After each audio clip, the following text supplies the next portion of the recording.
There's probably a couple songs that have some thrashy elements. One of them Ken wrote. He wrote 2 songs on the album, and one of them was his that's on the album. It's kind of thrashy, but I think always from day one, maybe it was buried deeper and you can't really notice it as much, but it was definitely always been some thrash elements in our music. I mean, Metallica when I was a kid was huge for us, and Exodus. You know, we were definitely Sacrifice. They're into thrash bands for sure, which ended up progressing into like Slayer, and then it went deeper into Hellhammer, Frost, Possessed. So there's always been that influence there a little bit. Maybe it just stands out a little more this time. Maybe some of the leads that Ken does on it too, it makes it sound more thrashy. I don't know.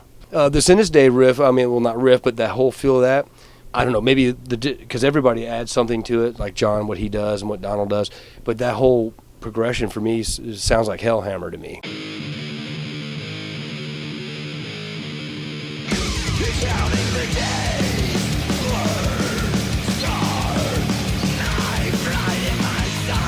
Which Hellhammer has some thrash elements, really, but it's just so dark, you know. Maybe it's harder to pick out.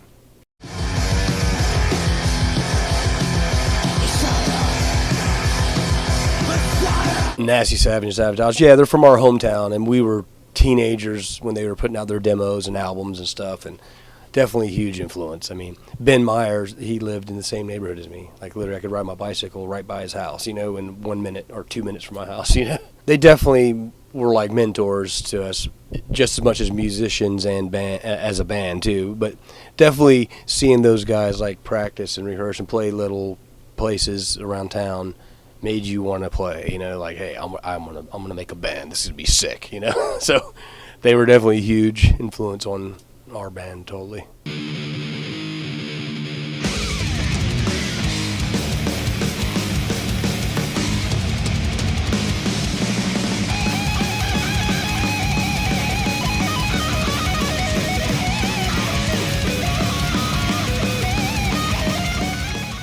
Obituary's played a few hardcore fests, like the New England Hardcore Festival, and there was one called back in the day called Hellfest in America. It was like a hardcore thing we played.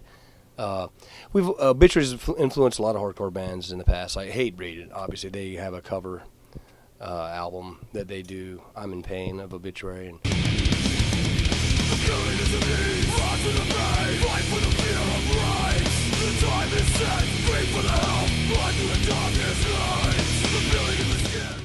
And and even way back in like the early 90s, Obituary toured with Agnostic Front, and a lot of hardcore kids that were coming to those shows. I remember, you know, I always meet fans, and we're in the, you know, meeting fans during that tour.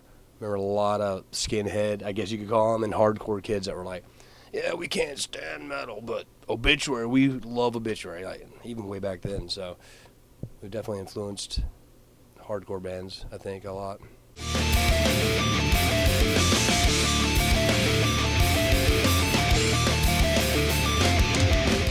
Choosing the songs that don't make the album, it's always difficult, because there's actually another song that's a bonus track, I think, that's not going to be on the next pressing or something, or I don't know, or I forgot what it's for, or something else. I don't even know what's going on, to be honest. And it was one of my favorite songs, so it didn't make the cut, or didn't get on the album, you know, the main packaging. And like Loathe, like you said, and I don't even know why we chose that as the one on the flexi disc. We just did. And Loathe, we kept that on the EP only, just to make the EP more unique.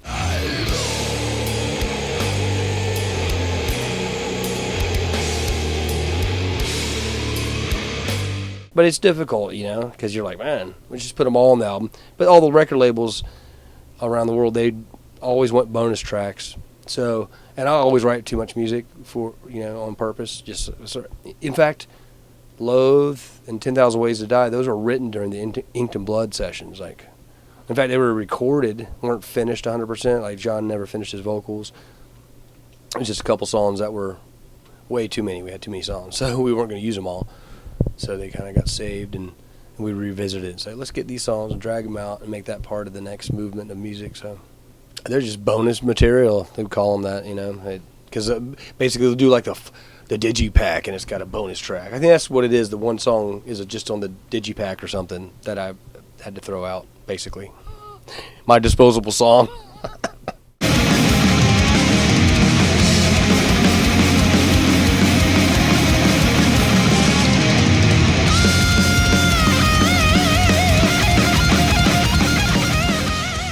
I do the rhythms, yeah. There's a couple leads I do on that new album, last album.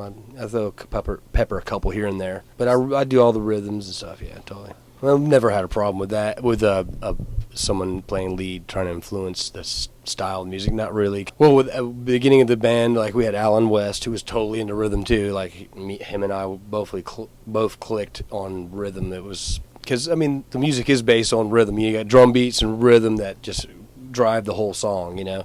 And it's always been that way with Obituary, you know. Like even Ken today, he like loves rhythm, you know. He's totally into it, and he gets it, you know, which is great. Metal in general, I think, is all about rhythm. And metal or music in general, I think any kind of music, something that's really technical is amazing. Like, and there's been a lot of, like you said, there's a lot of death metal bands. There was a time frame where it was all technical, like really fast. It's amazing. A lot of fans can go right over their head because you never catch the groove, or because there really isn't much of a groove. It's more like, wow, I'm shredding here, you know, which is amazing.